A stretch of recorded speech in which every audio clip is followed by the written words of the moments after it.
Mr. President, House Bill 4135 comes out of your Judiciary Committee on a 4-2-1 vote. Colleagues, House Bill 4135 is actually a repeat of Senate Bill 494 that we heard last session, 2017, with a few minor technical fixes. That bill did, in fact, pass off this floor and went to the House where it did not have a floor vote.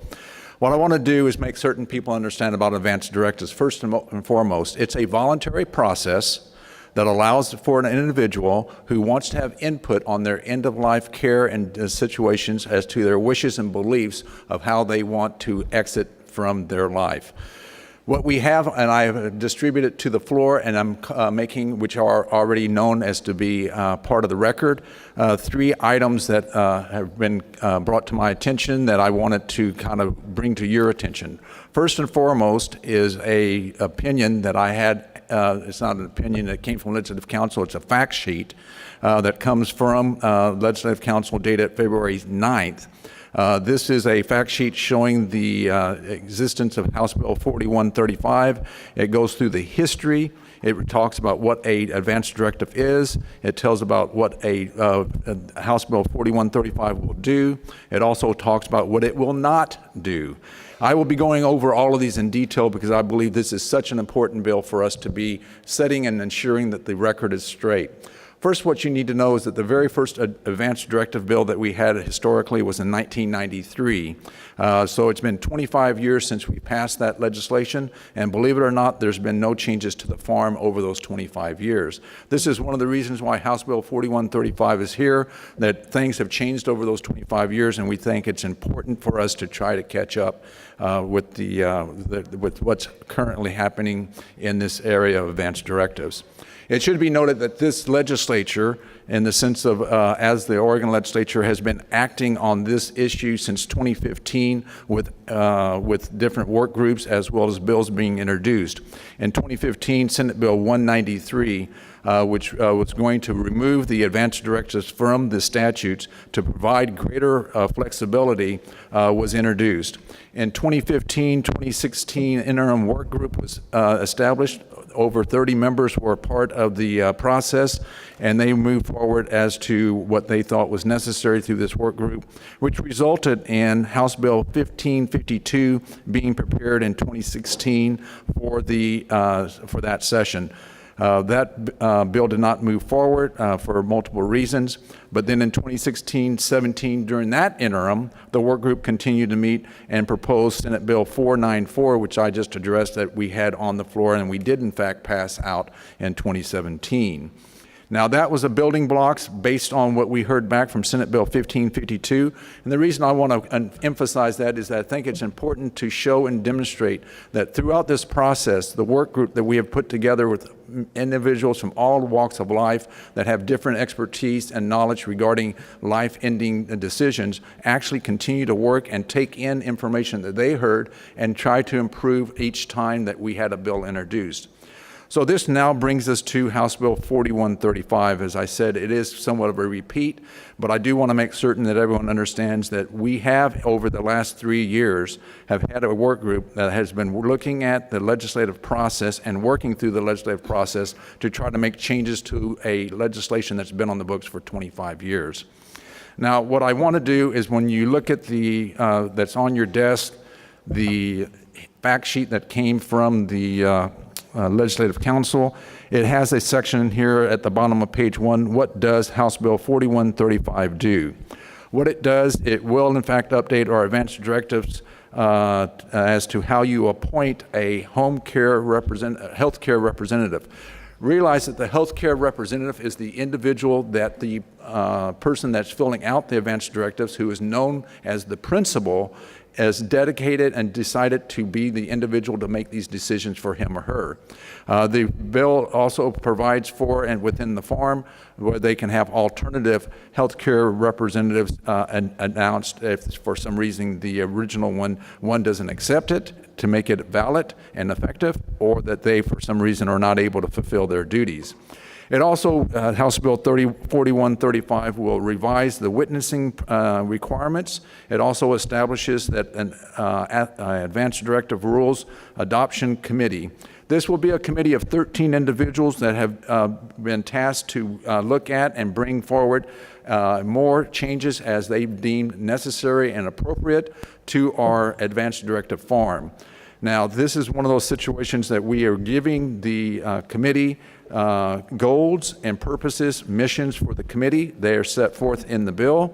We also are requiring the legislative action and passing a bill that ratifies any proposals of the committee. Let me make sure we're all on the same page on this. What we envision is that this group of 13 individuals will have at least 2 years to come forward, and then every 4 years they have a duty to review the advanced directives and make any recommendations to the legislature. They will do so by making recommendations for proposed changes to whatever is in existence under the statute for advanced directives, and we, the legislature, will need to ratify it by voting on it on this floor, on the House floor, and if it passes both floors, then it goes to the governor for signature. That is what will require for any changes that will be made to the farm before they can be effective and adopted.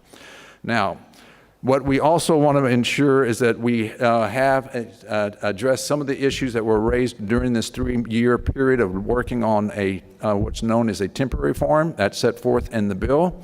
It also sets forth within the temporary farm how individuals can actually have their advanced directives enacted and move forward. So the other parts that are in House Bill 4135 includes certain things that we wanted to retain and show that we were in fact being respectful of what has been already before we are having this conversation today for the last 25 years. So it does in fact retain the ability to use an old farm to create an advanced directive, and it will in fact be effective. It also, prior to advanced directives being effective, the passage on House Bill 4135, unless the advanced directive is revoked or modified or amended by the principal, it will stay in effect. So in other words, any prior advanced directive that was passed, I should say was adopted and was effective under the laws of the time that it was created, will in fact stay in place and will in fact be effective unless the principal changes the advanced directive by revoking it or modifying it. Now, I think it's also very, very important for us to put on the record what is unfortunately has been alternative facts that have been given out by many individuals who have opposed this bill. So on the fact sheet that we have, it does have a section known as what does House Bill 4135 not do?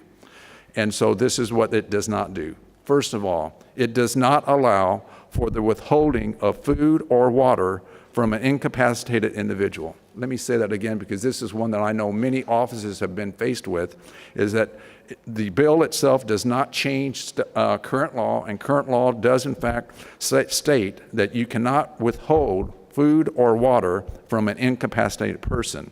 It goes on to state that the current law and House Bill 4135 requires comfort food, including reasonable efforts to offer food and water orally. That is the law today, and that will be the law under House Bill 40, with the passage of House Bill 4135. What we also know is that the advanced directive only becomes effective when the healthcare representative accepts the position, and that they in turn become when the principal becomes incapacitated. So in other words, just because you appoint someone to be your healthcare representative, so long as you still have capacity and are not incapacitated, you will continue to have complete control over your destiny. The individual that you designate will not have any authority to do anything until you are incapacitated. Also, ORS 127.507 specifically states that the capable adult may make their own healthcare decisions. So again, this is to fortify that you as the individual do not lose that ability so long as you have the capability of making those decisions.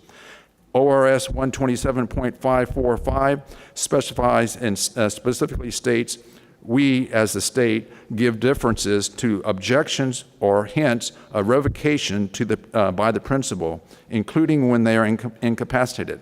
So in other words, an individual who's entered into a advance directive, if they have become incapacitated, and if someone is attempting to provide them with food and or water, and they make some type of motions, needs that they want to basically continue with their life, and they do not want to go forward with what is provided in the advance directive, they can in fact, and the state has actually acknowledged that we will err on the side of the wishes of the person who wants to revoke an advance directive.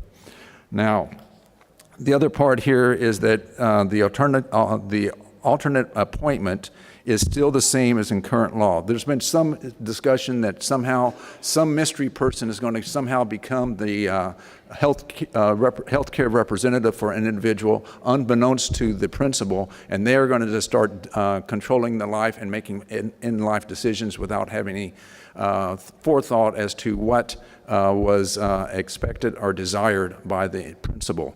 What I want to ensure you is that we have the exact same statute in place that will go through a list, and it's basically family or friends that are going to be in those positions already provided for under current law.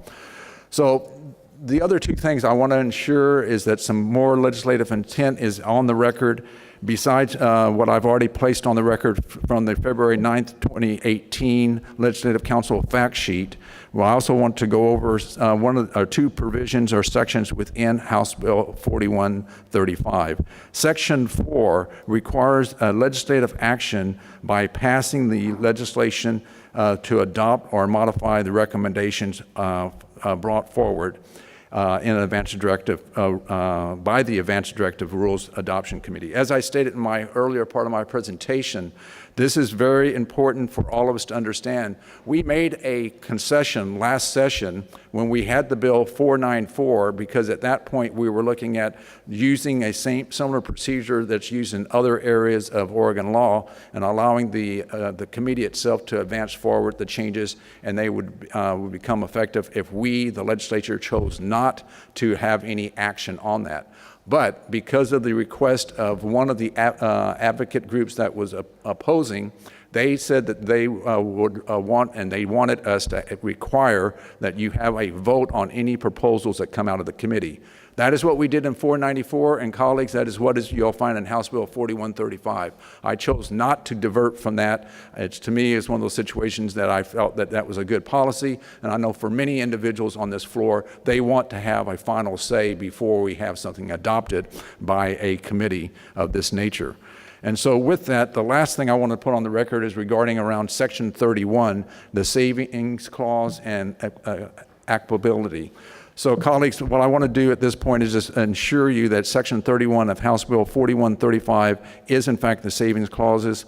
The intention of Section 31 is to preserve advance directives executed before this act. In other words, if you filled something out before this one becomes law, whatever you filled out, so long as it was lawfully done, it will stay intact and it will still be honored. There are two sections of Section 31, one that looks at the advance directives already executed, and ones that are looks at the potential future changes to a statute that could affect advance directives. Section 31, subsection 1 says that any change to the advance directive statutes that we make here or in the future do not impair or supersede an existing advance directive. Let me put that in plain language. If you executed an advance directive properly under the law at some point in time in the past, it will remain in effect no matter what changes we make through House Bill 4135 or changes in the future, unless for some unknown reason the legislature in the future chooses to modify that in some way. Also, Section 31, subsection 2 says that the advance directive shall be governed by ORS 127.505 through 127.660 or any other statutes in effect to one or two particular dates. Now, what we're trying to do at this point is, again, those two dates will, in fact, could be either the date of the advance directive was actually executed, or it could be the date the adjudication arise. This later provisions is intended to provide assurance that the scope of interpretation of the advance directive contemplates what the principal intended. Again, we want to defer to what the principal intended, and this is why we have the dates set as they are. But I also want to say, however, that the revisions to these statutes take place and potential new statutes are created. Those overarching governing statutes will be incorporated into new advance directives, not existing ones. In looking back through the legislative history, as I mentioned before, Senate Bill 1552 in 2016 and Senate Bill 494 in 2017, it is clear that these statutory provisions are intended to preserve the principal's wishes even when the law changes or is added to, while assuring that future modifications to the governing statutes will affect new advance directives and new causes of actions. For example, in the future, if we require all advance directives to be recorded digitally in a medical record and statewide registry in order to be valid, that would not invalidate any older advance directives, but would require that all new advance directives adhere to the new statutory provisions. So again, we're going to maintain whatever has come before us so long as it was lawfully entered. Lastly, regarding Section 31, I want to make certain the record reflects that our intention here today is to preserve the choices made by a principal when executing an advance directive, and that any changes we make to the statutory provisions in the future, including new language, will not act to invalidate the properly executed advance directive that has already been entered into. Mr. President, that is what we have for House Bill 4135. I ask for your support.